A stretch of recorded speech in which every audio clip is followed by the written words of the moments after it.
श्रमिक पत्रकार संघ पुणे आपल्या सर्व पत्रकारांना भेटण्यासाठी आम्ही आलोय। तुम्ही खूप आम्हाला या आंदोलनाच्या काळात सगळ्यांना सहकार्य केलं, साथ दिली। तुमचे मराठा समाजाच्या वतीनं आणि महाराष्ट्रातल्या जनतेच्या वतीनं मनापासून मनपूर्वक धन्यवाद देतो आणि आम्ही तुमचे आभारही मानतो। आमचा प्रश्न खूप वर्षापासूनचा होता, त्याला वाचा फोडण्यासाठी आपण जमाना काय जमतोय का? आवाज घुमतोय का?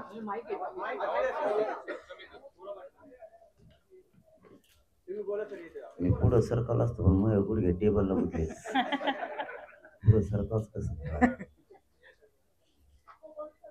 आता मराठा आरक्षणाचा लढा शेवटच्या टप्प्यात होता। अंतरवालीपासून मुंबईपर्यंत जाईपर्यंत मुंबईच्या वेशीवरच मराठा समाजाच्या आरक्षणाचा प्रश्न एका शब्दामध्ये थांबलेला होता। ज्या 54 लाख नोंदी मिळाल्या मराठा समाज ओबीसी आरक्षणात असलेल्या म्हणजे कुणबी असलेल्या, त्या आता 57 लाख आहेत आणि 39 लाख नोंदी वाटप केल्या। ज्या 39 लाख प्रमाणपत्र दिलेत, आमचं म्हणणं होतं की जे परिवार आहे त्याचे परिवारातील नातेवाईक यांना तातडीनं ते वाटप करा। म्हणजे 54 लाख 57च्या ऐवजी 54 लाख जरी धरले, एकाला 5-5 दिले तरी 2 करोड मराठा आरक्षणामध्ये जातोय। आणि ज्या मराठ्यांच्या नोंदी सापडल्या नाहीत त्यांच्यासाठी गणगोतातील सगळे सोयरे यांना त्याच नोंदीच्या आधारावर कुणबी जात प्रमाणपत्र देण्यात यावं, त्याची व्याख्याही आपण केली होती की पिढ्याना पिढ्या परंपरेनुसार लग्नाच्या सोयरिकी जुळतात ते सगळे सोयरे, त्या सगळ्या सोयऱ्यांना ज्या मराठा बांधवांची नोंद मिळाली त्याच नोंदीच्या आधारावर ते देण्यात यावं, या मागणीसाठी मुंबईपर्यंत मराठा समाज लाखो करोडच्या संख्येने गेला आणि सरकारनं राजपत्रित अध्यादेश 27 जानेवारीला मुंबईच्या वेशीवरच काढला। मुंबईत जाण्याचीही मराठ्यांना गरज नाही पडली। हा मराठा समाजासाठी आणि गोरगरीब गरजवंत मराठ्यांसाठी हा 70-75 वर्षातला पहिला मोठा कायदा आहे। आणि मराठ्यांच्या पोरांनी सांगितलं होतं की आम्ही शांततेत मुंबईला जाणार आणि येताना शांततेत आरक्षण घेऊनच येणार। कायद्याचा अध्यादेश झाला, अधिसूचना निघाल्या म्हणजे आरक्षणच घेऊन आले। आता येत्या 15 दिवसात त्याचं कायद्यात रूपांतर होईल आणि घराघरातल्या महाराष्ट्रातल्या मराठा समाजाच्या ज्याच्या नोंदी सापडल्या नाहीत त्यांना आरक्षण मिळणार। हा मराठा समाजाचा प्रचंड मोठा विजय। याचबरोबर त्या दिवशी दिवाळी पण मराठा समाजानं गुलाल उधळून साजरी केली। आता आणखीन एक महादिवाळी होणार आहे। त्या कायद्याच्या मार्फत एक प्रमाणपत्र मिळालं सगळ्या सोयऱ्यांच्या की महाराष्ट्रात महादिवाळी, आणि आम्ही म्हणतो तसं करतो। या भारतात आणि महाराष्ट्रात पुन्हा अशी सभा झाली नसेल इतकी प्रचंड मोठी विजय सभा त्यानंतर होणार। धन्यवाद। आपल्याला काय विचारायचं असलं आपण विचारावं। मराठा आंदोलन तुम्ही स्वीकारल्यापासून आंदोलनाबद्दलची माहिती तुम्ही सातत्याने वेगवेगळ्या माध्यमातून मांडत आलेला आहात, पण मनोजदादा पाटील हे नेतृत्व घडलं कसं त्याच्याबद्दल आम्हाला थोडंसं जाणून घ्यायचं। त्यामुळे तुमचा प्रवास सुरुवातीचा कसा होता, तुम्ही कुठून आलात, तुमची पार्श्वभूमी काय आहे, तुमचं शिक्षण काय झालं, यापूर्वी तुम्ही कुठल्या राजकीय पक्षाशी संबंधित होतात का, हा सगळा तुमचा थोडासा इतिहास थोडक्यात सांगा। नाही, मी नेतृत्व हातात नाही घेतलं। सगळ्यात अगोदर तिथंच माझ्या मराठा समाजानं मला स्वीकारलं। मला नेतृत्व नको होतं। मी पोरं बघत होतो, मला फोन येत होते की एका टक्क्याहून जर एखादं लेकरू हुकलं तर त्याच्या वेदना किती, त्याला किती त्रास होतो। एखाद्या मुलीचा नंबर एखाद्या टक्क्यावर हुकला, त्या अधिकारी होता राहिला, त्यांचे ते वेदना ऐकायला येतं। म्हणून नेतृत्व नको, पण आपण आंदोलन केलं पाहिजे, पण प्रामाणिक केलं पाहिजे। आपल्याला कोणी डाग नाही लावला पाहिजे की दुकानदारी चालू केली आणि पैसे जमा करायला लागलं, कोणाच्या हाडलात फुकट जेवून खायला लागलं त्या मराठ्यांच्या नावाखाली, किंवा कोणाला काही पण कामं सांगायला लागला विनाकारण पैसा जमा करायला लावायचा, काही गरज नसतानाही। म्हणून आपण ह्या प्रकारात नाही पडायचं। पार्श्वभूमी सांगायचे ठरले तर मी एक शेतकऱ्यांच्या घरातला पोरगा आहे, कारण मला काही राजकीय वारसा फिरसा असलं त्या गोष्टी नाहीत। मात्र 20-22 वर्षापासून मी सारखा समाजाचं काम करतो. आज इथं मी मोकळ्या मनानं बोलायला लागलो. इतकं मोकळं मी पण बोलत नाही कधी. परंतु मला खरंच कसलाच वारसा नाहीये आणि हे तपासलंय सुद्धा. ज्यावेळेस ते येवल्याचा माणूस म्हणला, की हे 5वी शिकलेला आहे. त्या त्या दिवशी त्याच्या अगोदर 3 दिवस सरकारनं शोधलं होतं, की मी सगळ्या प्रश्नाचं उत्तर देतोय. पाटील एक 2 मिनिट माईक फक्त जरा पुढे घेता का? ते आवाज अजिबात जात नाही. सगळं इको जातं का? थोडीशी त्यांची गुडघ्याला जागा करून बाजूला घेतली. हां, पुढे घ्या. गुडघे बाजूला घेऊ. हा माईक पुढे पाहिजे. हा पुढे घ्या. पुढची मागे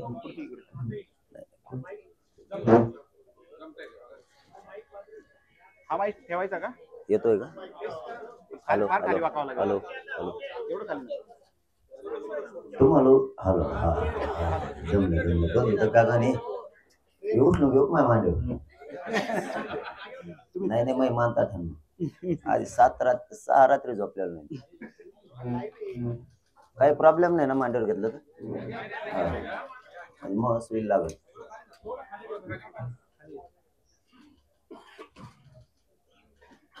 मी 12वी शिकलेलो परंतु विश्वास नव्हता की सगळ्या प्रश्नाचं उत्तर देतोय. याचा अर्थ हे खूप शिकलेला पाहिजे. तर 2-3 दिवस याच्यात घातलेत मी किती शिकलेला आहे. मला काय अशी पार्श्वभूमी नाहीये. फक्त मी जास्त पुस्तकं पण नाही वाचली. जे आहे ते तुमच्या समोर म्हणतोय. मी दैनंदिन जीवनात येणाऱ्या लोकांच्या अडचणी वाचल्या, की याच्यावर तात्काळ पाहिजे. एखाद्या माणसाला नाही का आता भूक लागली तर त्याला आत्ता देणं गरजेचं आहे. तात्काळ म्हणजे लगेच एखाद्याचा अपघात झाला त्याला तात्काळ हॉस्पिटलला न्यायला पाहिजे. तात्काळ याचा अर्थ लगेच. तुम्ही 15 दिवसांनी नेलं ते मरून जाणार आहे. तसं तात्काळ आम्ही शोधलं, की आता याच्यावरती उपचार करायचा असेल तर आरक्षणा विषयावर इतका प्रचंड मोठा लढा उभा राहायला पाहिजे.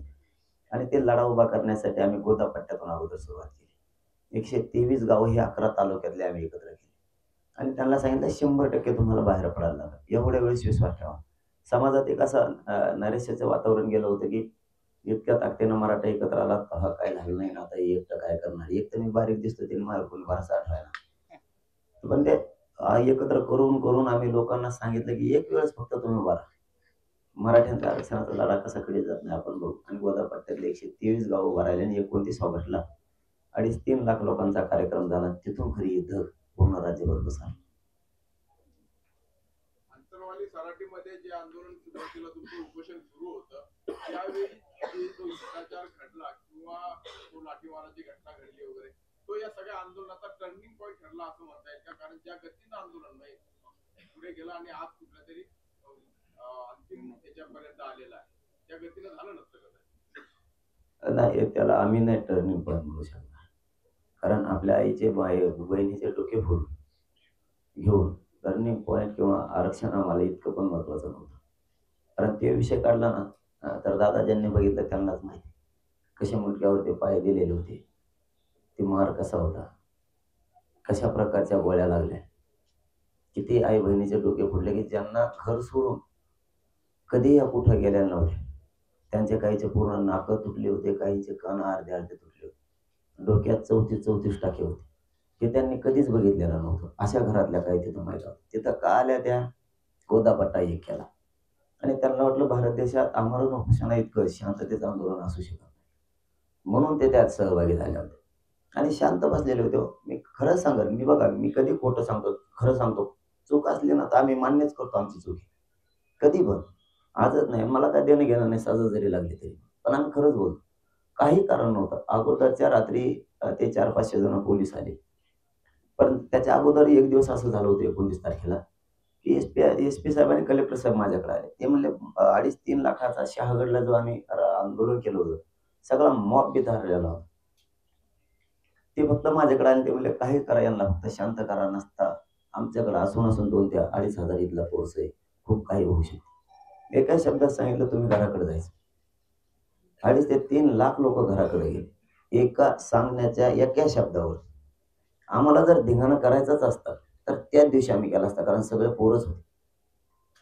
इथं अंतरवलीत 3ऱ्या दिवशी आम्ही कसं काय धिंगाणा करणार. महिला आमच्या आया बहिणी तिथं बसलेल्या असताना 2-2, 4-4 महिन्याचे लेकरं सुद्धा ते थंडीत वाजते त्यांना तरी पण लेकरं होते. एक माता माऊली तर अशी होती ती मांडीवरती लेकरू घेऊन बसलेली होती. ते 4 महिने वय असेल त्या मुलाचं. आईचं डोकं इतकं फुटलं की आईच्या लक्ष सुद्धा राहिलं आपल्या मांडीवर पोरगं आहे आणि ते पोरगं पूर्ण रक्ताने भिजलेलं होतं. म्हणजे एवढं असं काय झालं होतं? म्हणून त्याला आम्ही टर्निंग पॉईंट नाही म्हणणार. तो खूप डाग आहे मोठा. की इतकं निर्दयी सरकार मी माझ्या जीवनात कधी नाही बघितलं. चीड ही निर्माण होणारच. कारण तुम्ही इतका मार दिला, इतक्या आत्ता पण सांगतो ना तुम्हाला मी. मला वाटतं आमच्यातलं इथं असं नाही एखादा, त्याच्यात आत्ता बी 13 गोळ्या आहेत. त्याच्या हात लावला की दिसत नाही. आत्ता इथं सोबत आहे डवऱ्यात. असे किती काय तुम्हाला एकदम छेरे मारायची परवानगी नाही. तुम्ही ते कसे मारू शकता? मुंबईपर्यंत पोरं ॲडमिट केले तरी नाही निघाले. काही-काहींच्या त्या फुफ्फुसाच्या खाली मासात गुंतून बसलेत. ते कसे काढायचे ही सुद्धा आता मोठा प्रश्न आहे. नाही निघाले. म्हणजे इतका अन्याय आणि इतके हाल. काय केलं होतं तर काहीच नाही. बसले. अगोदरच्या रात्री 5-700 आले. ते म्हणले फक्त तुम्ही उपचार घ्या. मी एकतर उपचार घेत नाही कधी. मी पाणीही पित नाही. जेवायचा तर विषयच नाही. इतका कठोर उपोषण करतो मी. तर ते एस-पी साहेबांनी त्यांनी त्या दिवशी मॉब बिथरल्याला शांत केल्यामुळे त्यांनी पाठ थोपाडली. अंतरवाली ती होती, की पहिले लोकं बघितले म्हणे आम्ही असे माझ्या पूर्ण कार्यप्रणालीत मी जितकी ड्युटी केली तितकी. बिथरल्याला मॉब शांत नाही करता येत. जमवता कोणाला येतात पण वापस नाही पाठवता येत. तुम्ही वापस पाठवले. कौतुक केलं. त्याच्यावर 2 दिवसानं इतके पोलीस घेऊन आले फक्त उपचारासाठी. ठीक आहे म्हणलं चला दुसऱ्या दिवशी मला काही होत नाही मला चांगलं माहिती. कारण मी 12 दिवस बिना पाण्याच्या कसे पण काढतो. आणि दुसराच दिवस होता. म्हणलं हे असं कसं करायलंय? ठीक आहे म्हणलं तरी पण तुमचं म्हणणं आहे चला उपचार घेऊन टाका. वापस गेले. 500-600 जेवढे पोलीस होते ते सगळे वापस गेले. ठीक आहे म्हणले आता उपचार घेतो म्हणल्यावर सरकारकडून उपचाराचाच आग्रह होता. उपचार घेतो म्हणलं. दुसऱ्या दिवशी सकाळी पुन्हा आले. मग इतके आणले, की ते कोणालाच मोजता येत नव्हते. इतके आणले. मग त्यांच्या काही 10-12 गाड्या अशा होत्या त्यात नुसते दावेच होते. ते 16 आणि ते काय बांधायचं होतं, ऊस तोडून न्यायचे त्यांना काय. नुसते दावेच, काय याच्यात नुसत्या काठ्याच होत्या. काय याच्यात हेल्मेट. वेगळं-वेगळं प्रयोग सगळे यांचे. काही याच्यात ते दूर व्हायचेच आणले होते. अशा आणि त्यांनी येताना एक 300-400 पोलीस डायरेक्ट त्या आमच्या लोकांमध्ये घुसला आडवा. आणि ते 2-3 जण त्यांच्यात पांढऱ्या कपड्यात सुद्धा काही लोक होते. आमच्या लोक लक्षात येत होते काय चाललंय. त्यांनी फक्त ढकलाढकली केली आणि त्या माईकचे वायर तोडले. माईकचे वायर तुटले की आवाज जायचा बंद झाला. आमचा आवाज जायचा बंद झाला. त्यांच्यात एकमेकाला त्यांनी काय 1-2 चापटे मारले वाटतं बहुतेक आणि ते कोपर हाणतात बघा. पोलिसाला कोपर हाणतात. लय नमनबाज आहेत काही-काही पोलीस. काही-काही आखडत होते की तुम्ही हे नका करू, ही वाईट घटना आहे, तुम्ही असं करू नका. मग काही-काही ते कोपर आणले. पोरं 2-4 खाली पडले. खाली पडले वरून पोलिसांना हाणत सुरू पण एकाएकीच सुरू झालं. अचानक. आणि ते इतकं विकोपाला गेलं की ते क्षण काढायचं म्हणलं तरी वाईट वाटतं. पाटील साहेब तुम्ही आता म्हणलात मगाशी बोलताना तुम्ही सांगितलं की 57 लाख नोंदी सापडल्या. या कंप्लीट नव्याने नोंदी सापडल्या का तुमच्या आंदोलनामुळे का त्यात जुन्या किती आहेत? जुना पत्रकार संघ आहे. मी इथं नाही खोटं बोलणार. मी 3 वेळेस मोठमोठ्या सभातून विचारलं की ज्याला 5 ते 6 लाख लोक असतात. ह्या जुन्या नोंदी आहेत का नव्या आहेत मला सांगा. सरकारनं आत्तापर्यंत सांगितलं नाही. पण आम्ही अशी शक्यता घेतली की जर 57 लाख नोंदी सापडल्यात 39 लाख प्रमाणपत्र वितरित केले तर याचा अर्थ या सगळ्या नव्या. फक्त इतक्या का सापडल्या म्हणतोय आपण तर त्याचं कारण सुद्धा आम्ही आमच्या मनानं जोडलं. 80 ते 82% आरक्षण हे विदर्भात आहे. एक अंदाज या आकडा मागापुढे होऊ शकतो. 40-45 ते 55% आसपास पश्चिम महाराष्ट्रात. खानदेश, कोकण आणि मुंबई याच प्रकारचं आहे. 100% कुठंच नाहीये. मग यांच्याकडे सहज सापडतात. कुणबी नोंदी ह्या यांच्याकडे सहज सापडतात. मराठवाड्यात वंशावळी जुळायला लागते. त्यामुळे हे आकडा सापडल्यामुळे स्पीडनं जास्तीचा मोठा झाला. म्हणून ह्या नोंदी नव्याच्यात कारण ओरड कोणाची नाहीये. मिळालं का प्रत्येक जण खुश होतोय. फोन करून सांगतोय आमचं पूर्ण गाव निघालं. कोणी म्हणतंय असं म्हणजे या नोंदी जुन्याच आहेत म्हणजे पूर्वीच्या पण त्या नव्यानं सापडल्यात असा एक अंदाज आहे. म्हणूनच आतापर्यंत खूप ओरड झाली. तयारी केली असली महादिवाळीची तयारी केली असली तरी लढाई अजून संपलेली नाहीये. त्याचं कारण असं की मी 2 पातळ्यावरती कायदेशीर न्यायालयामध्ये देखील आज एक याचिका दाखल झाली आहे. हे सगळं असंवैधानिक असल्याचं सांगणारी आणि दुसऱ्या बाजूला तुम्ही ज्यांचा उल्लेख केला ज्यांचं नाव घेतलं नाही त्यांनी असं म्हटलंय की मंडल कमिशन रद्द करून तुम्ही दाखवत अशा पद्धतीचं आव्हान हे प्रति आव्हान तुम्हाला दिलेलं आहे. आणि माझी त्यांना पुन्हा विनंती एक वयानं म्हातारा माणूस म्हणून हे त्यांनी असे चॅलेंज देऊ नये. कारण मंडल कमिशन स्वीकारलेलं नाही ना आम्हाला गोरगरिबाचं वाटलं नाही करायचं. कोणाच्या लेकराचं वाटलं करून आमचे पोरं आम्हाला नाही मोठे करायचे. नाही करायचे. कारण आम्ही सुद्धा काहीतरी आमच्याकडं पुरावा असल्याशिवाय नाही बोलत आम्ही सुद्धा. आम्हाला नाही वाटलं करायचं. गोरगरीब महाराष्ट्रातल्या ओबीसी बांधवांना त्याला एकदा समजून सांगावं. तुझ्या राजकीय स्वार्थापोटी तो गोरगरीब पोरांचं नको वाटलं. असे चॅलेंज देऊन त्यांनी सभा घेऊन 3 केसेस मागे घेतल्या त्याचे. त्याला जर असं चॅलेंजच द्यायचं होतं ओबीसी बांधवाची त्याला मायाच असती तर धनगर बांधवांच्या आरक्षणाच्या बद्दलचं मी त्याला चॅलेंज दिलं होतं की तू धनगर बांधवांच्या आरक्षणाच्या बद्दलची भूमिका स्पष्ट कर. आणखीन केली नाही. ज्या 12 बलुतेदार जाते त्यांना ते आरक्षण खाऊ देत नाहीत. त्यांनी मला पुसद वाशिममध्ये येऊन सांगितलं होतं वेगळा प्रवर्ग आमचा करायचा. त्याबद्दलची भूमिका सांग म्हणलं नाही सांगितलं. आम्ही तरी सांगितलं यांचा एनटी विजेंतीसारखा वेगळा प्रवर्ग करावा म्हणजे यांना धक्का लागणार नाही यांच्या भविष्याला. त्याबद्दलही केलं नाही. हे असं चॅलेंज देऊन याच्या राजकीय स्वार्थासाठी हे सगळं आरक्षण काढले. म्हणून सामान्य ओबीसी बांधवांनी त्याला शांत राहायचं सांगावं की तू आरक्षणाच्या बद्दलची चॅलेंज करू नको. काहीही होऊ शकतं. बाळासाहेब थोरात यांनी ओबीसीचं आरक्षण चॅलेंज केले कोर्टात. आपल्याला माहिती ती याचिका आहे ती आपल्यासोबत राहिलेली आहे. मग आता तुम्ही ओबीसी मध्ये सगळे आलेले आहात. मग ते उद्या जर चॅलेंज झालं तर तुम्ही त्यांना विनंती करणार का ती याचिका मागे घेऊन? कोणाला? बाळासाहेब थोरात. आता आम्ही टाकायची म्हणत होतो. तो जर येडवणी करायलाच लागला आम्ही गावखेड्यात हिंडणार आहे. डायरेक्ट करणार नाही. मी पुन्हा तेच सांगतो या पत्रकार संघात मी सगळं खरं बोलतो. बाहेर खरंच बोलणार. आम्ही आणखीन गावखेड्यात जाऊन विनंती करणार की याला समजून सांगा मंडल कमिशन चॅलेंज होतोय. आम्हाला नाही कोणाचं वाटलं करायचं. याला हे आमचे चॅलेंज करायचं बंद कर. 3दा झालं आमचं आरक्षण घालवायचं. काही पडद्याच्या मागून आहेत काही पडद्याच्या पुढून आहेत. कोण काय करतं आम्हाला काही मिळत लागत. आणि माग सिद्ध झालं तरी आमचं कुकडं हरत येत कागद मिळत लागत. आम्ही 70 वर्षापासूनच्या नोंदी सापडल्या तरी म्हणते हे मागच्या दारातून आल्यात. मागच्या दारातून कोण येत असतात.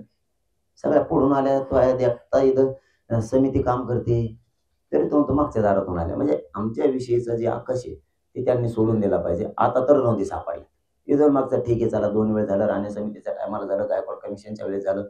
भोसले साहेबांचा अहवाल आला त्यावेळेसही तसंच झालं. तुम्ही ज्या वेळेस करायचं त्या वेळेस मराठ्यांच्या विरोधात केलं.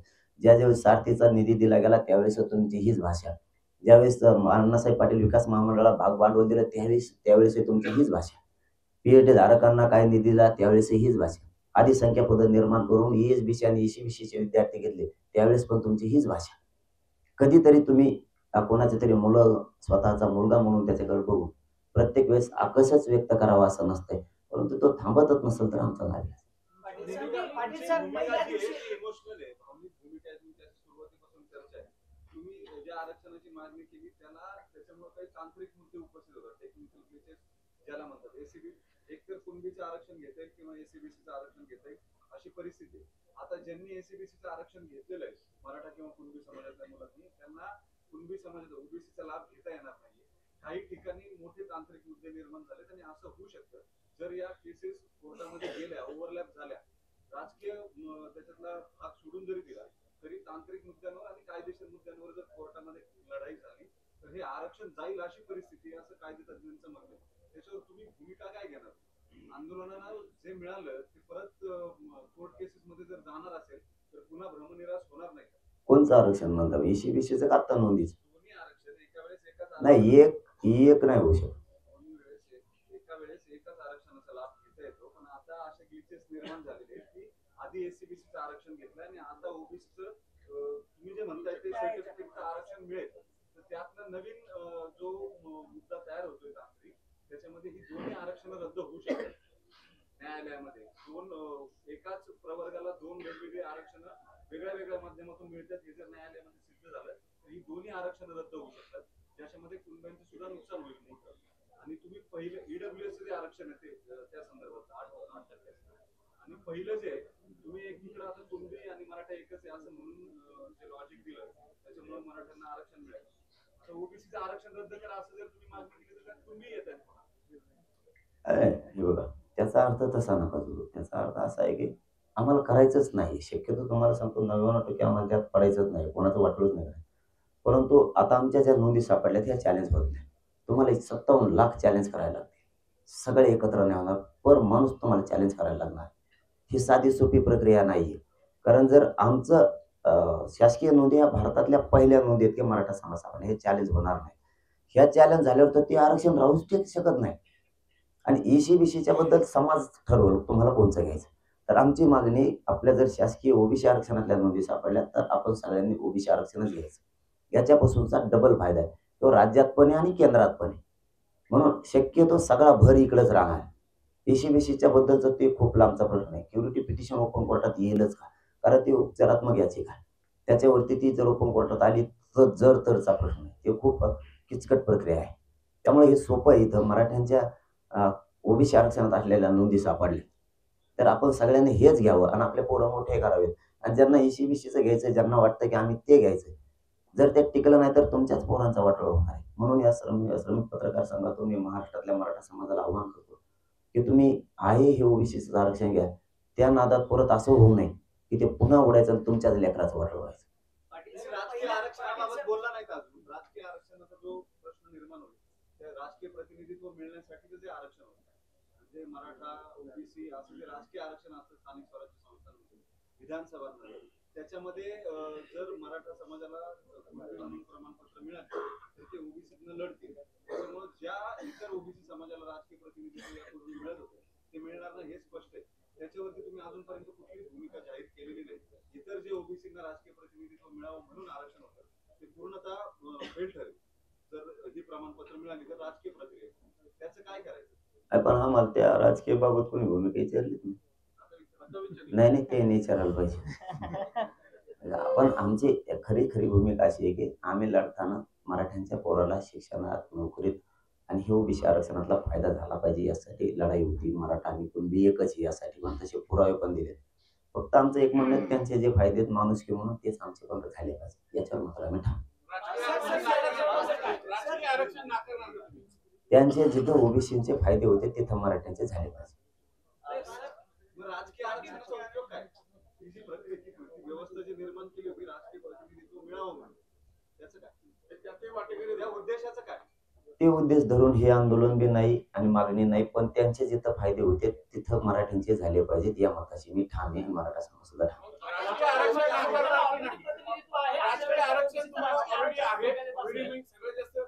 पावर आणि वावर दोन्ही गोष्टी माहिती आहेत मराठा समाजाच्या, पण जे राजकीय आरक्षण ओबीसींना मिळतं ते तुम्ही नाकारणार का? त्यांना जे फायदे होते ते आम्ही का घेऊ नये? ऑलरेडी तुम्हाला राजकीय प्रतिनिधित्व आहे ना, ते ऑलरेडी मराठा समाजाला राजकीय प्रतिनिधित्व आहे. तुम्ही बहुसंख्याच्या जोरावर एकदा असं नाही म्हणायचं. झुंडशाहीचा काय संबंध आहे? एक हक्क मागतो त्याला झुंडशाही म्हणतात काय? जो ऑलरेडी आहे ना तुम्हाला काय कुठं त्यांच्याचमुळे वाटोळं झालंय आमचं. त्यांच्याचमुळे वाटोळं झालंय आमचं सगळं.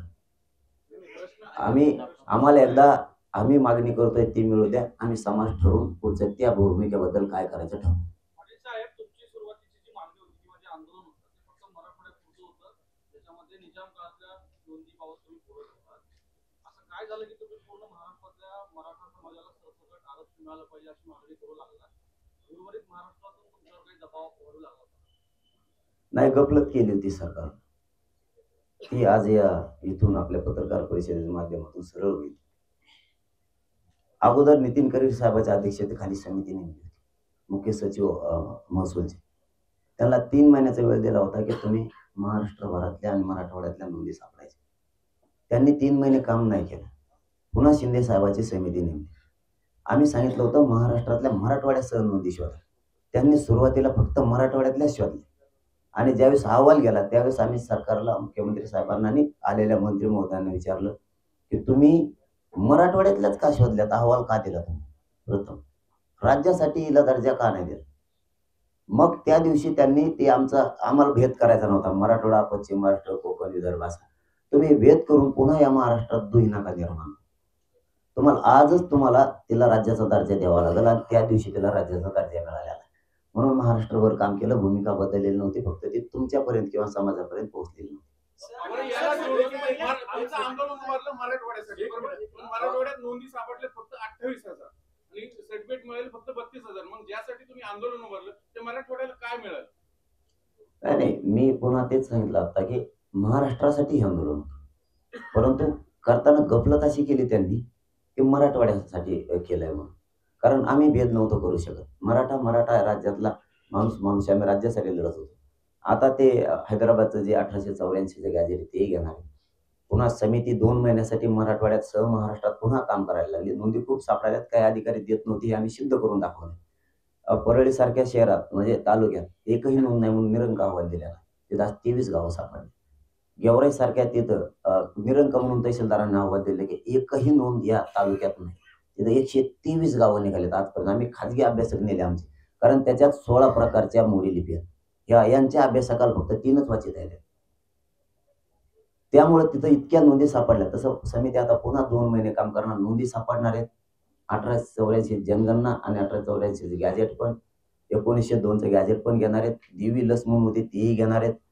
तुमच्या जन्मदाखला पण घेणार आहेत. आता संस्थानाकडे काही हजारो वर्षापूर्वीचे पुरावे तेही घेण्याचं त्यांनी संस्थानाकडचं आता कबूल केलं. पूर्वीचे काही ते जाट होते भाट राजस्थानचे, त्यांच्याकडे वंशावळी तेही घेणार आहेत. कारण हे बघा दादा, याच्या अगोदर माहीत नव्हतं. निजाम असो किंवा इंग्रज असो, यांना काय माहीत नव्हतं की पुढे आरक्षण मिळणार आहे म्हणून कुणबी लिहायचं. जो काम करतो, शेती करतो त्याला लिहायचं. त्याची जात लिहिली जायची. कुणबी म्हणजे पूर्वी अडाणी शब्द होता कुणबी. आता सुधारित शब्द त्या शेती झालेला आहे. त्यामुळे शेती करत असला तिथं कुणबी लिहायची ती. तसे पुरावे तिथं पण आहेत. आता त्यांनी शासकीय नोंद जर त्याचे घ्यायचे असले त्याला अगोदर आता पुरातत्व विभागाकडे द्यावा लागणार आहे. त्याच्याकडून ते महसुली अभिलेखाकडे घेऊन मग त्याला शासकीय नोंदीचा दर्जा मिळणार. ही प्रक्रिया शिंदे साहेबाकडे देऊन आम्ही गॅजेट करतो असं त्यांनी सांगितलं. मराठवाड्याला सुद्धा मिळणार. आणि तुम्ही प्रश्न उपस्थित केला म्हणून सांगतो, महाराष्ट्रातल्या शेवटच्या माणसाला मिळेपर्यंत हे आरक्षण आंदोलन थांबवणार नाही आणि आंदोलन सुरूच आहे. आमच्यापैकी बऱ्याच जणांनी पहिल्या दिवसापासून आंदोलन कव्हर केलं.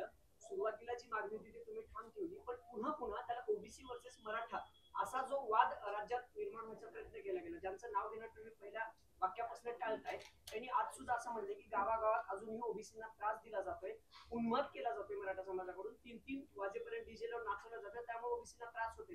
हा पुन्हा मराठा वर्सेस ओबीसी वाद पेटवण्याचा इच्छा आहे सगळ्यांची असं वाटतं. काय नेमकं त्याला धरून की मराठा इतकं ध्यानात नाही राहायचं म्हणजे मराठा वर्सेस ओबीसी वाद का पेटवला जातोय? मराठा वर्सेस वाद पेटवण्याचा प्रयत्न आहे का? ओबीसींना गावागावात त्रास दिला जातोय, उन्माद माजवला जातोय मराठ्यांकडे. असं एखाद्या गावातला स्टेटमेंट आहे त्याचं सोडून मुद्दा असा आहे पाटील साहेब, तुम्ही भाषण करताना काही तुम्ही स्टेटमेंट केलेली आहे. त्यांचं सोडून नाहीये. गावखेड्यात आम्ही लय प्रेम आहे. मी भाषण नाही करत नसतो. हे सत्य हकीकत आहे. आत्ताही आम्ही एकमेकाच्या लग्नाला जातो. मोटरसायकल जाताना दोघं 50-50 पेट्रोल टाकतो गाडीला. त्याने आज चहा पाहिजेला तर आम्ही उद्या पाहिजे. नाही दिला एकमेकाला चहा नाही पाहिला कचाकच गोडीला देते एकामेकाला. एवढं प्रेम आहे आमचं एकमेकावर गावखेड्यात. आत्ताही कोणाचे मोटर जळाले ना तर आपण म्हणतो तुझं पीक जळून देऊ नको, तुझ्या पिकाला पाणी दे. ही रिअल परिस्थिती आत्ताची. नांगरा सुद्धा पहिले एकमेकाला देतोय. हे गावखेड्यातलं खरोखरचं प्रेम आहे. हे दूषित हे करायला लागले. मी म्हणलो आधी होय ते घ्या कोरडे घ्या हे म्हणले, तरीही आम्ही शांततेचं आव्हान केलं. आता गाणे लावून नाचत येत त्याला काय नाही, ते तर झोपल्याला येशील तिकडं. इकडं आम्हाला काही त्रास नाही दोघाला बी.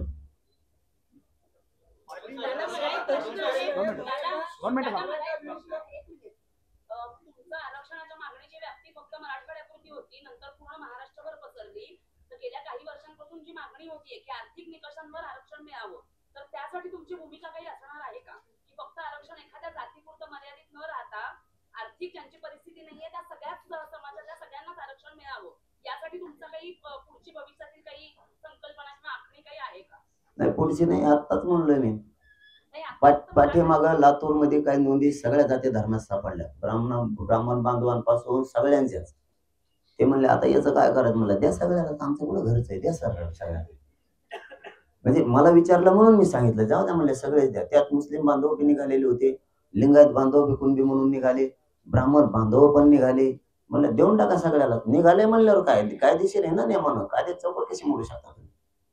पाटील साहेब, तुम्ही या सरकारचा निर्णय असा केला, त्या निर्णय सरकारकडून तुम्हाला काय अपेक्षा आहे? खरंच आरक्षण मिळणार आहे आणि आरक्षण मिळालं? आणि ह्याला जोडून एक प्रश्न आहे, तुम्ही आता सरकारला 15 दिवसाची मुदत दिली आहे, नाहीतर परत आंदोलन करणार आहे, तर त्याबद्दल काय सांगा? नाही मुदत नाही दिली. ते काहीतरी त्यांचंच असतं जणू धोरण. कायदा बनवायचा असला अगोदर असे 15 दिवस कधीही असू दे. लायसन द्यायचं असलं एखाद्या दुकानाचं तरी 15 दिवस आधी सांगत येत असते. असा गोळ आहे त्यांचा काहीतरी. त्यामुळे ते मुख्यमंत्र्यांनी फसवणूक केली का मराठा समाजाची?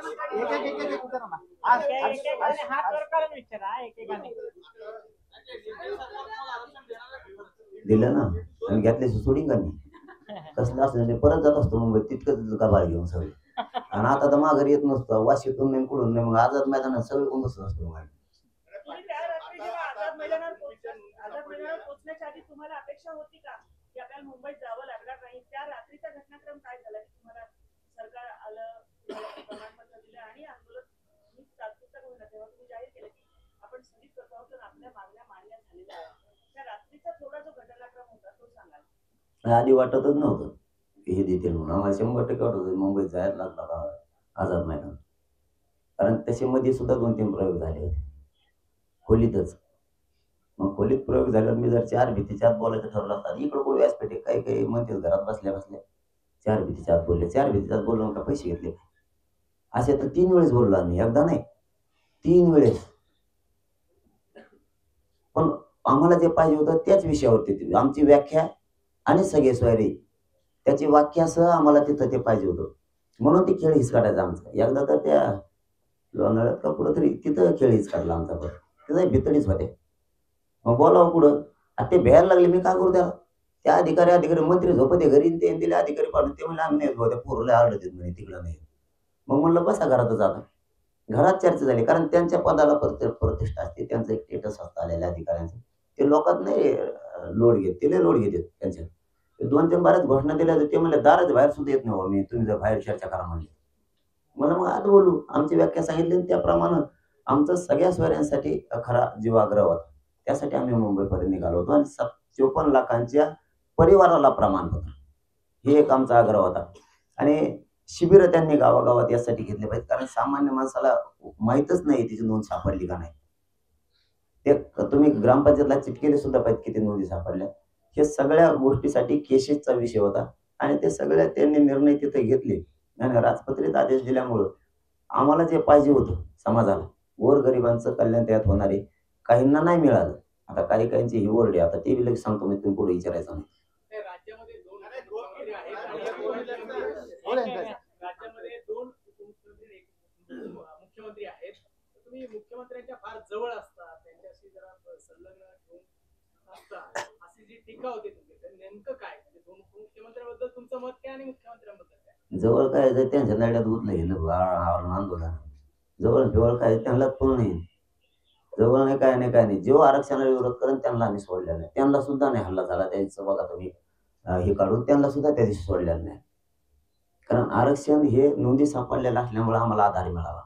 अगोदर आधार नव्हता. नुसतंच म्हणायचं मराठा कोण द्यायची म्हणजे एखादी जमीन आमची नाहीच आहे तरी आम्ही म्हणायचं ती आमचीच आहे किंवा समोरचाही म्हणतो ती माझीच आहे. तुमच्याकडे 7 आहे का मग तुमची आहे. तसं आम्हाला आता या पुणे शहरात 2 गुंठे जागा आहे आणि ते आम्हाला माहीतच नाही आहे म्हणून 7 मिळाल्यावर तुम्ही दादागिरी केली असली तरी तुम्हाला ती द्यावी लागणार. तसं आम्हाला आता आमच्या नोंदी मिळाल्या त्यामुळं त्याला आडवं कोणी येऊ शकत नाही. आलं बी तरी ते आम्हाला हक्कच आहे ते आता मिळणार. बाळासाहेब शरट यांची हायकोर्टामध्ये याचिका आहे. 20 मार्च 1994 त्यांनी GR चॅलेंज केलेला आहे. आता आपल्याला नोंदी मिळाल्या आपले गोरगरीब विद्यार्थी प्रवेश घेतले तुम्हाला असं वाटतं की ओबीसीचा कोट्याचा जो कट ऑफ आहे सगळ्या अभ्यासक्रमासाठी तो वाढेल बघ. जो आता ओपनला सर्वाधिक लागतो तो ओबीसी मध्ये सर्वाधिक लागेल. आणि दुसरं म्हणजे आपण म्हणतो की आपल्या समाजावर सगळ्यात गोरगरीब विद्यार्थी आता जर तुम्ही जर सगळं फीज बघलं स्ट्रक्चर बघितलं तर एवढं आहे ते गोरगरीब विद्यार्थ्यांना भरणंही मुश्किल नाही आहे. जरी ओबीसीतून आरक्षण मिळालं तर तुमची लढाई खरंच या सगळ्या विद्यार्थ्यांना फ्री एज्युकेशन मिळण्यासाठी होणार आहे का? तर राज्यामध्ये ते आहे बऱ्यापैकी महाराष्ट्रात नाही केली. मुलींना केलं सुद्धा फ्री. माझं म्हणणं होतं मुलगा आणि मुलगी भेद करू नका. विद्यार्थी मराठ्यांचा विद्यार्थी म्हणून मोफत शिक्षण करा. त्यांनी नुसतं मुलींचंच हे काढलं ते परत थांबवलं आम्ही की करा दोन्ही आरक्षण मिळेपर्यंत. कारण आम्ही उगा हट्टीपणा नाही गाजविला. आरक्षण मिळेपर्यंत द्या. आता आम्हाला जर विरोध करायचा असता तर मग अशी त्यांनी त्याचं नाव विषय काढला होता की असं होते, भांडणं होते, मारामाऱ्या होत्या. बाबा आमच्या मनात जर पाप असताना तुम्हाला खरं सांगतो या जी आरमध्ये सगळ्यांसाठी फायदा होणार आहे, सगळ्यांच्या सगळ्या शहरांचा म्हणजे ओबीसीचा सुद्धा. मी तिथं म्हणू शकलो असतो आंदोलन आम्ही करायचं, रक्त आम्ही जाळायचं, यांना कसं काय फुकट नाव घेतलं, यांचं म्हणजे उडवाई शब्द इथला. आम्ही सांगितलं हो द्या त्यांच्या गोरगरिबाचा फायदा, याच्या एकट्यासाठी गोरगरीब ओबीसीचं का वाटलं होते ते जे आरमध्ये येऊ दिलं आम्ही. पुढचा लढा हा तुम्ही जे सांगितलं सगळ्या सोयऱ्यांचं हे नेमकं कारण पूर्वी होतं, आजोबा पंजोबाचा लागायचं तेव्हा त्याच्या मुलांना ओबीसीचं प्रमाणपत्र मिळायचं. आता ही ती सिस्टीम आहे. तुमच्या लेखी सगळ्या सोयऱ्यांना म्हणजे त्यात कोण कोणाला मिळणार ते जरा स्पष्ट करा. तुम्ही म्हणताय ते नातेवाईक आहेत, ते सगळे सोयरे नाहीत. त्याच्या नोंद मिळाली त्याच्या चुलत्याला, काक्याला, त्यांना मिळणं किंवा त्याच्या आजोबांना मिळणं म्हणजे हे त्याच्या रक्ताचे नातेवाईक आहेत, परिवारातले. आणि सगळे सोयरे म्हणजे गणगोतातील जिथं आपल्या लग्नाच्या सोयरिकी परंपरेनं पिढ्यांना पार जुळतात, जिथं आपल्या सोयरीक होतात तो सगळा सोयरा गणगोतातला. म्हणजे या नोंदीच्या मराठ्यांच्या आधारावरती, याच नोंदीच्या आधारावरती त्याला सुद्धा द्यायचं, असा हा अध्यादेश आहे, अशी त्याची व्याख्या. पण एखादा love marriage केलं तर ते कसं चालणार? हम्म Love marriage असलं तर ते कसं चालणार? त्याला जाऊन द्या तिकडं नदी हिंडून द्या. तुमचा भाग सोडून द्या पाटील. मुद्दा असा आहे, त्यांच्याकडे मुद्दा सापडत नाही. त्यांनी काय करायचं? आंदोलकांवरच्या गुन्हे मागे घेतले जाणार नाहीत, काही गुन्हे मागे घेतले जाणार असं गृहमंत्री म्हणले फडणवीस. आपली याच्या पुढची भूमिका काय असते? नाही, सरसकट आंतरवालीसह महाराष्ट्रातले गुन्हे मागे घ्यावंच लागणार, कारण ते आमच्यावरती अन्याय आहे, कमवून घ्यावं लागते ते बी सांगतो लगेच.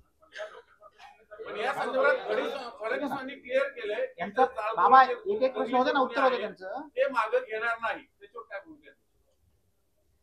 मी अगोदर आंतरवालीतलं सांगतो का मागं घ्यावं लागणार आहे. 307 120 बस सारखे आमच्यावर टाकले, 353 अंतरवाली.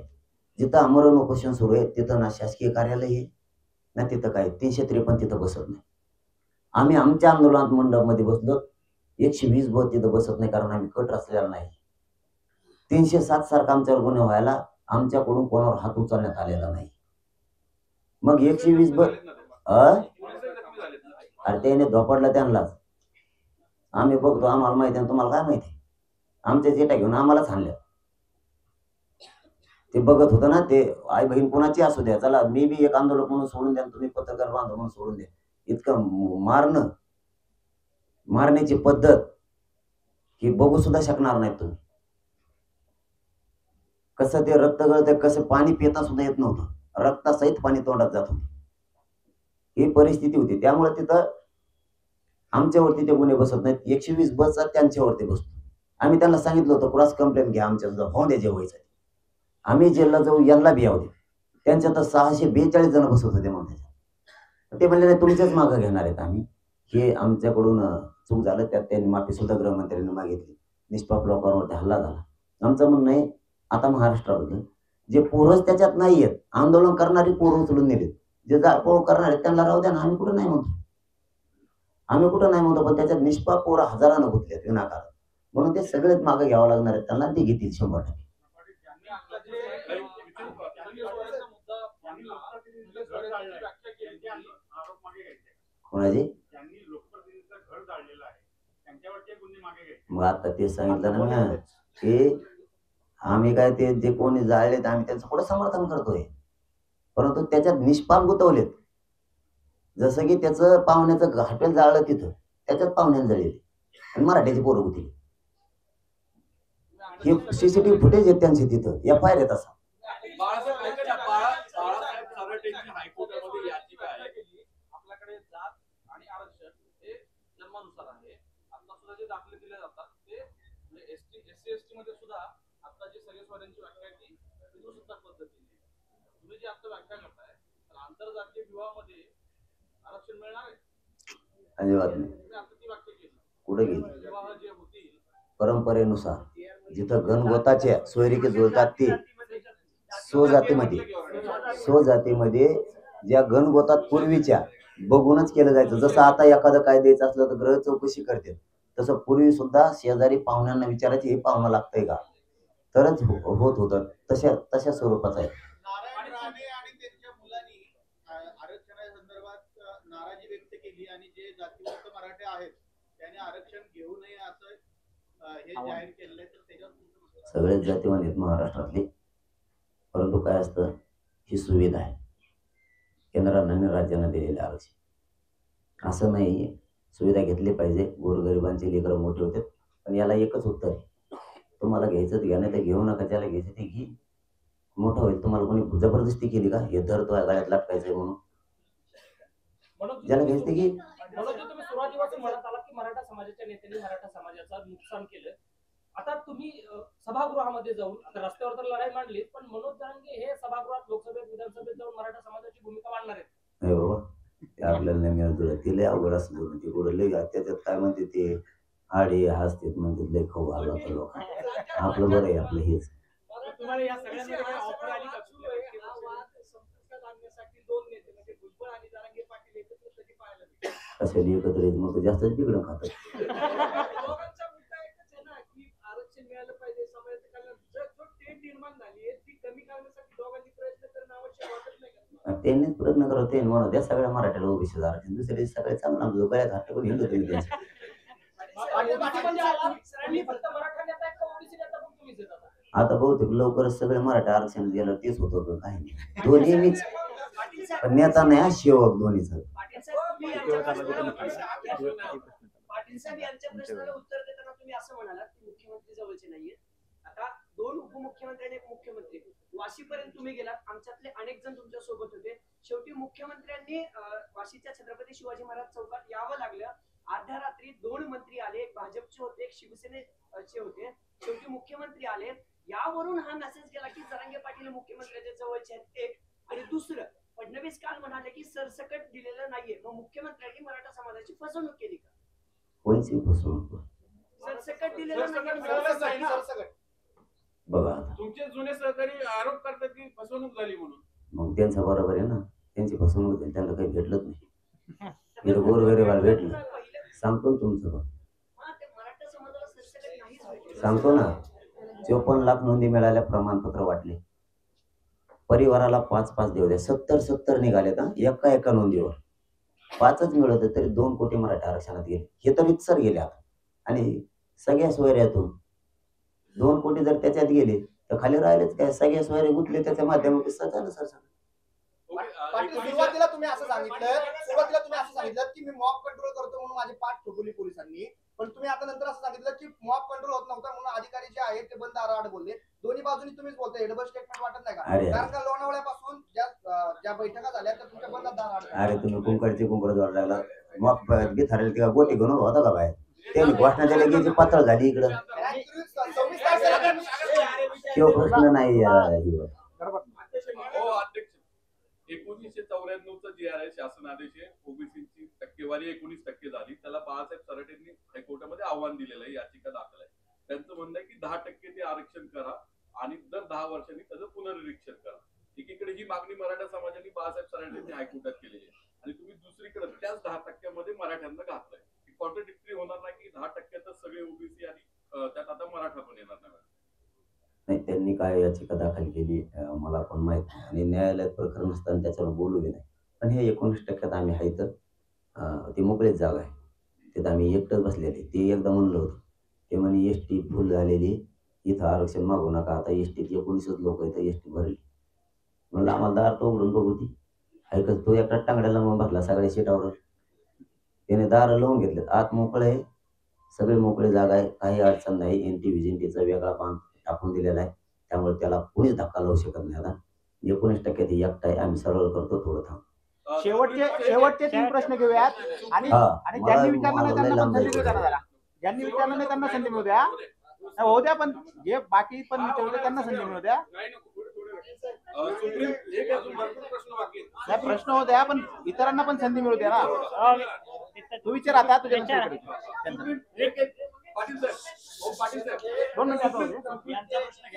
सुप्रीम कोर्टाचा विषय आहे. सुप्रीम कोर्टाने आरक्षण नाकारलं मराठा समाजाचं. त्यात कारण असं दिलेलं आहे की मराठा समाज मागास नाहीये. तो जो गायकवाड समितीने, राणे समितीने अहवाल दिला होता, त्यांनी नाकारला. मराठा समाज मागास नाहीये असं सुप्रीम कोर्टाने म्हटलेलं आहे एकीकडे. आणि दुसरीकडे तुम्ही आता ओबीसी म्हणून, कुणबी म्हणून परत आरक्षण घेणार आहात. हे पुढे सुप्रीम कोर्टात टिकेल का? कारण सगळेच मराठी परत तुम्ही म्हणता ओबीसी देणार आणि कुणबी म्हणून आरक्षण घेणार. एकीकडे सुप्रीम कोर्ट म्हणते मराठा मागास नाही आणि ओबीसी म्हणून तुम्ही मागास होताय, तर ते परत टिकेल का कोर्टामध्ये? जे ज्या नोंदी मिळाल्यात हे आरक्षण चॅलेंजच होणार. याला कसलीच मर नाही, कारण हे शासकीय नोंदी आहेत पूर्वीच्या. कारण पूर्वी काही इंग्रज आला आणि निजामला माहित नव्हतं की पुढे चालून आरक्षण मिळणार आहे काही वर्षानं काही पिढ्यानं, म्हणून आत्ताच कोण बी टाकून ठेवा. त्यावेळेस जो व्यवसाय असेल तो टाकला जायचा. त्यामुळे ह्या पूर्वीच्याच नोंदी त्याला काहीच होत नाही. परंतु आता ते सुप्रीम कोर्टात जे आरक्षण आहे ते आता सध्या न्यायालयीन प्रक्रियेत असल्यामुळं अहवाल विषय कमिशनचा येईपर्यंत आपण त्याच्यावरती काही बोलू नये असं माझं वैयक्तिक मत आहे की मी त्याच्यावरती काहीच भाष्य करू नये. दुसरा सवाल असं म्हटलंय बाबा, की मी विचारलं नाही ना. कोर्टात जाईन, जर मला OBC बाबा 5 प्रश्न विचारले, दुसऱ्यांना एक संधी मिळते ना. बाबा 2 मिनिट थांबा. हा विचार. बोल ना. तुम्ही 9 फेब्रुवारीपर्यंत कायद्याची अंमलबजावणी करा असा एक इशारा दिलाय, पण ज्यावेळेला कायदा तयार केला जातो त्याच्या आधी मसुदा पण तयार केला जातो, त्याच्यावर हरकती सूचना मागवल्या जातात आणि ही सगळी प्रक्रिया एकंदर किचकट आहे. तर त्याच्याविषयी तुम्हाला काय, ही सगळी प्रक्रिया जी आहे ती थोडीशी लांबण्याची पण शक्यता आहे, तर त्याच्याबद्दल तुम्हाला काय वाटतं? त्याला जोडूनच आहे, कारण लोकसभा निवडणुकीची आचारसंहिता लागायची शक्यता आहे. या सगळ्या गडबडी फसवणुकीकडे जाण्याची शक्यता वाटते का तुम्हाला? नाही नाही, निवडणुका घेणारच नाहीत. ते मराठ्यांचा ज्वलंत आरक्षणाचा मुद्दा आहे, तो ते निवडणुका हो निवडणुका ते घेणारच नाही. जोपर्यंत हे मराठ्यांचा ज्वलंत मुद्दा आहे आरक्षणाचा तोपर्यंत ते निवडणुका घेणार नाही. आणि तुम्हाला आश्वासन दिलंय का? नाही नाही, आम्ही बरोबर तुम्हाला त्या टायमात सांगू काय आता सांगत नाही. मुख्यमंत्र्यांनी सगळ्या मागण्या मान्य केल्यात असं तुम्ही म्हणताय. जर तुमची फसवणूक झाली हे जर सिद्ध झालं तर तुम्ही मुख्यमंत्र्यांच्या विरोधात आंदोलन करणार का? 10 तारखेला उपोषणाला बसवलंय मला मी परवा दिवशी 2-4 दिवसात. तुम्हाला पुन्हा 10 तारखेला उपोषणाला बसायची वेळ का वाटते? सरकारने जी काय आश्वासनं दिली ती पूर्ण होणार नाही असं वाटतं? नाही, पूर्ण होतील, परंतु अधिवेशन 15 तारखेला आहे आणि हरकतीची तारीख 16 आहे. मग तुम्ही विशेष अधिवेशन केव्हा घेणार? 15 वर्षांनी. त्यामुळे 10लाच आमरण उपोषण सुरू करायचं, कारण त्या कायद्याची आम्हाला अंमलबजावणी सुद्धा पाहिजे, कायद्यात रूपांतर हो.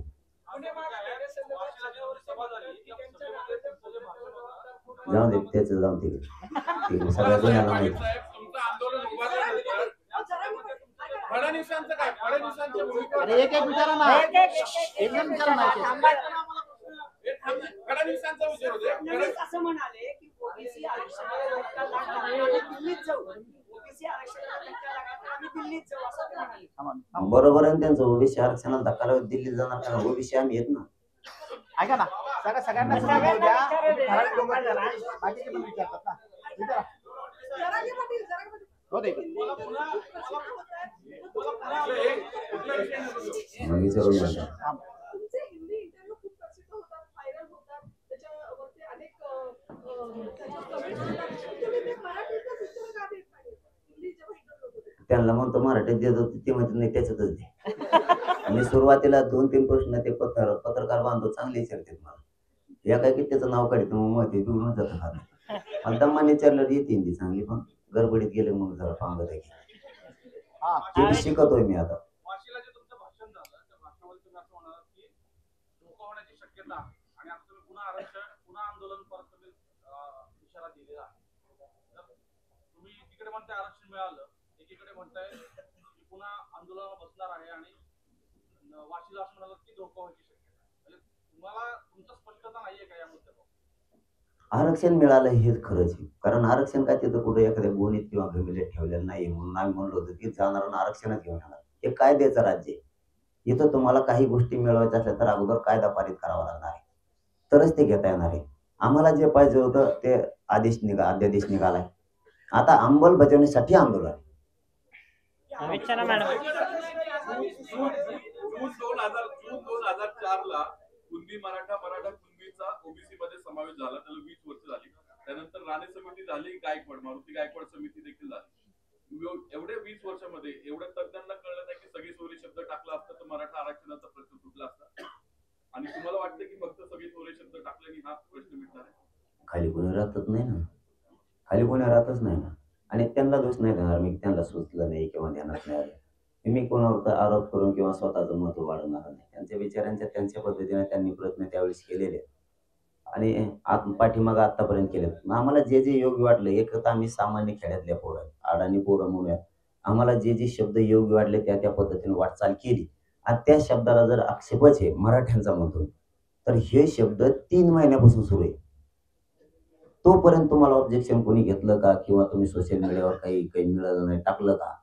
तुम्ही आता ते शब्द घेतल्यावर काही जण काही जण म्हणजे 50 जण 1 करोड लोक एकीकडे, ते 5-50 जणांचे काही लिहिते त्याच्यावर उगाच उगाच. मग तुम्ही इकडे 2-2.5 महिने मोकळा वेळ होता ना, हे शब्द नको किंवा हा काय. आंदोलनाच्या खर्चाचा एक विषय आहे. ओबीसी मध्ये आता एवढ्या मराठ्यांचा समावेश होणार आहे, त्यानंतर ओबीसी मध्ये अनेक जणांचा समावेश झाल्यानंतर तो जो कोटा आहे तो वाढवण्याची गरज लागणारच आहे ना. म्हणजे मूळ आरक्षण 52% आहे, तर ते आरक्षण वाढवण्याची गरज भासणारच आहे भविष्यामध्ये. याबद्दल तुम्हाला काय वाटतं? म्हणजे कारण ओबीसी कोट्यामध्ये जर मराठा कुणबी झाले असतील तर ते पुढे चालू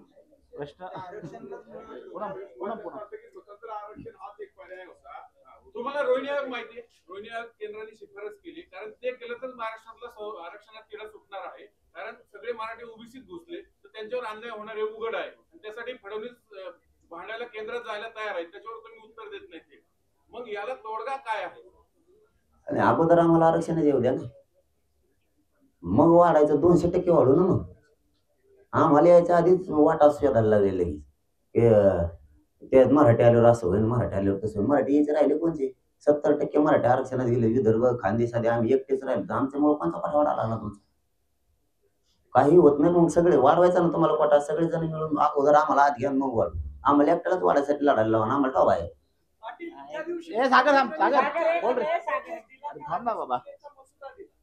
नाही दिला ना, तुम्हाला दिलं नाही का? पहिला प्रारूप होतं त्याचं अधिसूचनेचं, याच्या दुरुस्त्या काय करायच्या, त्याच्यानंतर राजपत्रित अधिसूचना दिल्या ना, तुम्हाला दिल्या ना. तुम्ही वेगवेगळे प्रश्न विचारतात म्हणून तुम्हाला आधी दिला.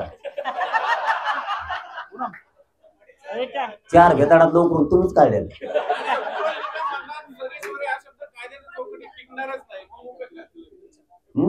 सरकारची जबाबदारी होती, त्यांनी 15 दिवस किस पाडलेला त्याच्यावरती. आणि आमचे वकील आम्ही रात्रभर त्याची खोलीत घेऊन बसलो होतो. बघा या आत्ताच काय आहे ती, वकील बांधव अभ्यासक त्या खोलीत बसलो. म्हणलं बघा आम्ही गावखेड्यातले पोर आहेत, प्रामाणिकपणानं करतोय, इतकं बंक आम्हाला काय देतलं माहित नाही. जनमताचा रेटा असला की एखाद्या गोरगरिबांचं कार्य होतं ते आम्ही काम करतोय, तुम्ही याच्यावर अभ्यास करा, तुम्हाला इंग्लिश जमती, सगळा गोंधळ बघा. ते 3 वाजेपर्यंत वाचत होते, त्यावेळेस होते तुम्ही सुद्धा 3 वाजेपर्यंत. आणि 3:30ला ते म्हणले हे ओके. मग मी जनतेत आमच्या पोरात गेलो, सगळे पोरं रात्री उठवले आणि सांगितलं असं असं आहे, काय करायचंय बघा.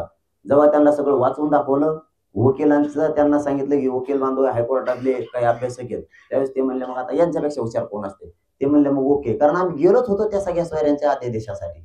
आता कायदा त्याचा पारित होईल.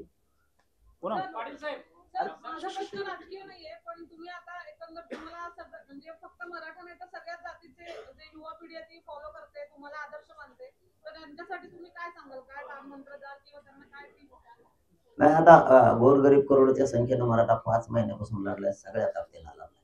स्वतःच्या घामाचे कष्टाचे पैसे वापरले, ताकद वापरली.